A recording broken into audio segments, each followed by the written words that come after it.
ગુજરાતમાં છેલ્લા 2 દિવસથી ઠંડીનો માહોલ જોવા મળી રહ્યો છે. શીતલહેરની અસર કઈ રીતે વર્તાઈ અમદાવાદ સહિત સમગ્ર રાજ્યમાં તે સમજવાની કોશિશ કરીશું.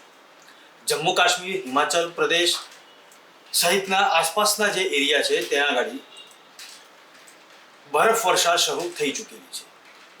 જમ્મુ કાશ્મીરમાં આવનારા 40 દિવસ સુધી કડકડતી ઠંડી અને બરફ વર્ષાનો અનુભવ થશે અને તેની શીતલહેર જે છે તે જોવા મળશે.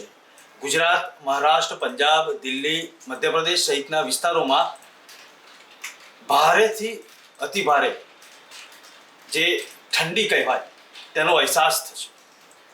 હું મેપ દ્વારા સમજાવવાનો પ્રયત્ન કરીશ કે જમ્મુ કાશ્મીરમાં અત્યારે હાલ કેવી પરિસ્થિતિ છે.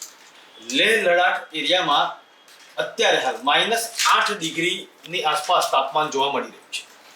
આવનારા દિવસોમાં જે પરિસ્થિતિ સતત બદલાઈ રહી છે તેમાં જે ડાર્ક કલર, મેજેન્ડા કલર બતાવી રહ્યો છે તે માઇનસમાં જતો હોય તે રીતે બતાવી રહ્યો છે. આ આખો એરિયા જે છે જમ્મુ કાશ્મીર, હિમાચલ પ્રદેશ, પંજાબ અને હરિયાણાનો ત્યાં આગળ કડકડતી ઠંડી સાથે ગાત્રો થીજાવતી ઠંડીનો વર્તારો જોવા મળશે. સાથે સાથે આ જે દિશા છે તે તરફ શીતલહેર આવે તેવી સંભાવના પણ જોવા મળી રહી છે. આવો જોઈએ મુંબઈ સમાચારના ખાસ રિપોર્ટમાં જમ્મુ કાશ્મીર સહિત કેવું રહેશે તાપમાન. કાશ્મીર ઘાટી, લડાખના પહાડી વિસ્તારો અને મેદાની વિસ્તારો સહિતના વિવિધ ભાગોમાં સિઝનની પ્રથમ બરફ વર્ષા થવાની સાથે જ આકરી ઠંડીનો અનુભવ થઈ રહ્યો છે. કાશ્મીરમાં આગામી 40 દિવસની ભયંકર શિયાળાની મોસમને સ્થાનિક ભાષામાં ચિલ્લે કલા કહેવામાં આવે છે. કાશ્મીરીઓને આશા છે કે મેદાનોમાં વરસાદ અને બરફ વર્ષા આ સમયમાં દુષ્કાળમાંથી રાહત લાવશે. હવામાન વિભાગના જણાવ્યા અનુસાર આંશિક વાદળછાયું વાતાવરણ જોવા મળશે અને 26 दिसंबर बर्फ वर्षा થઈ શકે છે. देखो चिल्लाई कलान खासकर यहाँ वैली के अंदर वैसे तो ठंड जो है दिसंबर जनवरी जो है विंटर माना जाता है. सीज़न विंटर के 2 मंथ्स होते हैं, दिसंबर और जनवरी, इवन फरवरी भी. तो यहाँ पे जो चिल्लाई कलान है वो 21 दिसंबर से शुरू होता है. ये 40 डेज पीरियड रहता है और लगभग ये 30 जनवरी को ख़त्म होता है. तो इस बीच जो है आपका साइंटिफिकली भी जो सन का एपेरेंट मूवमेंट है, खासकर अभी साउदर्न हेमिस्फीयर विंटर सॉल्स्टिस जो है वो कंप्लीट करता है. फिर 21 दिसंबर को जो है ये वापस अपना ये शुरू करता है टुवर्ड्स नॉर्दर्न हेमिस्फीयर. तो इस बीच जो है